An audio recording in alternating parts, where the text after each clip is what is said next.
NCP के प्रमुख नेता अनिल देशमुख जी के बारे में कई सारी खबरें पिछले कुछ दिनों में निकलकर सामने आई। दरअसल जब से इस बात का जिक्र हुआ है, या यूं कहें कि जब से ये बात उजागर हुई है कि भाई वसूली की बात चल रही थी मुंबई में कि यहां से उतना पैसा, वहां से उतना पैसा, ये ऐसा वो वैसा, ये बातें जब से चल रही थी तब से अनिल देशमुख लगातार सुर्खियों में बने हुए हैं। उसके बाद उनको गृहमंत्री के पद से भी हटा दिया गया था। कई सारी चीज़ें थी जिसको लेकर सवाल भी उठ रहे थे, लेकिन अभी सबसे बड़ा सवाल उठकर जो सबके सामने है वो ये है कि भाई अनिल देशमुख और ईडी के बीच में लगातार ये क्या चल रहा है। ईडी ने इनको लेकर लुकआउट नोटिस भी जारी कर दिया है। क्या अनिल देशमुख देश को छोड़कर भागने वाले हैं?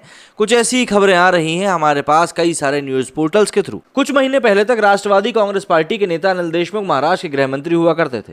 पुलिसकर्मियों को वसूली का टारगेट देने का आरोप लगने के बाद उन्हें उद्धव ठाकरे की सरकार से इस्तीफा देना पड़ा था। अब मीडिया रिपोर्ट्स में उनके देश छोड़ के भागने की आशंका जताई जा रही है। बताया जा रहा है कि मनी लॉन्ड्रिंग मामले में कई समन की अनदेखी कर चुके देशमुख के खिलाफ प्रवर्तन निदेशालय ने लुकआउट नोटिस जारी कर दिया है। ईडी को आशंका है कि देशमुख देश छोड़कर भाग सकते हैं। दरअसल इस तरह के नोटिस 1 साल के लिए या जारी करने वाली एजेंसी द्वारा उन्हें वापस लेने तक वैध किए जाते हैं। ईडी की तरफ से देशमुख को अब तक 5 समन भेजे गए हैं, लेकिन उन्होंने इन सभी को नजरअंदाज किया। ईडी का कहना है कि देशमुख को मुंबई में विभिन्न ऑर्केस्ट्रा और बार मालिकों से करीब 4 करोड़ रुपए से अधिक की अवैध रिश्वत मिली थी और इसे उन्होंने श्री साईं शिक्षण संस्थान नाम के एक संगठन के माध्यम से कानूनी धन के रूप में दिखाने की भी कोशिश करी थी।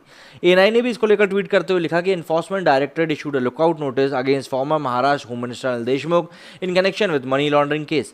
जाहिर सी बात है, इससे पहले केंद्रीय सीबीआई ने पूर्व मंत्री के खिलाफ जांच को प्रभावित करने की कोशिश करने के आरोप में देशमुख के वकील आनंद डागा को गिरफ्तार किया था। कहा जाता है कि सीबीआई के एक अधिकारी ने रिश्वत में आईफोन 12 प्रो लेकर देशमुख को क्लीन चिट देने वाली एक गोपनीय रिपोर्ट को उनके वकील से साझा किया था।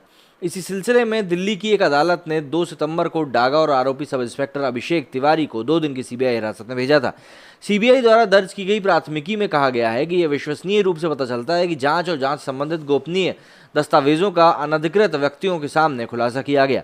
सब इंस्पेक्टर अभिषेक तिवारी पड़ताल के दौरान नागपुर के एक वकील आनंद दिलीप डागा के संपर्क में आए और तब से लगातार उनके संपर्क में बने रहे। जांच के दौरान सीबीआई ने पाया कि तिवारी 28 जून को जांच के सिलसिले में पुणे गए थे। प्राथमिकी में कहा गया कि पता चला है कि वकील आनंद डागा ने अभिषेक तिवारी से मुलाकात की और जांच से संबंधित विवरण उपलब्ध कराने के बदले उन्हें एक आईफोन 12 प्रो दिया। ये भी पता चला है कि उन्होंने अनियमित अंतराल पर डागा से अवैध परितोषण लिया था। सीबीआई ने आरोप लगाया है कि तिवारी ने व्हाट्सएप के जरिए मामले से संबंधित दस्तावेजों को डागा को भेजा।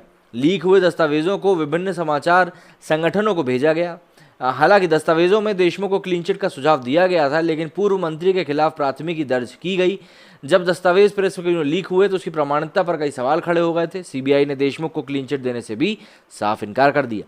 इससे पहले देशमुख ने दावा किया था कि कानूनी उपाय खत्म होने के बाद ही ईडी के सामने पेश होंगे।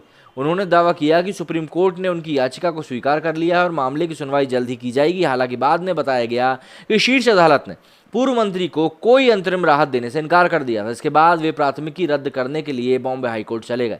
ईडी को दिए गए जवाब में देशमुख ने दावा किया कि उनके खिलाफ प्राथमिकी अनुचित थी। पूर्व पुलिस आयुक्त परमबीर सिंह द्वारा पूर्व मंत्री पर भ्रष्टाचार में शामिल होने का आरोप लगाने के बाद वे सीबीआई और ईडी की जांच के दायरे में हैं। हालांकि देशमुख ने अपने ऊपर लगे गए सभी आरोपों से इनकार किया, ठीक उसी तरह जैसे चोर चोरी करने के बाद यही बोलता है कि भैया हमारे ऊपर लगाए गए सारे आरोप झूठे हैं। तो मुद्दा यह है कि लुकआउट नोटिस जारी हो चुका है। सवाल खड़े ये हो रहे हैं कि भाई क्या देश छोड़ के जा सकते हैं अनिल देशमुख, या सीबीआई एहतियात के तौर पर ही ये सारे कदम उठा रही है। उम्मीद करता हूँ ये चीज़ आपको समझ में आई होगी जो मैं समझाना चाह रहा हूँ। अगर आपको कुछ कहना है इस बारे में तो मुझे कमेंट करके ज़रूर बताइएगा। मेरे स्टूडियो में फिलहाल इतना ही। जय हिंद, जय भारत।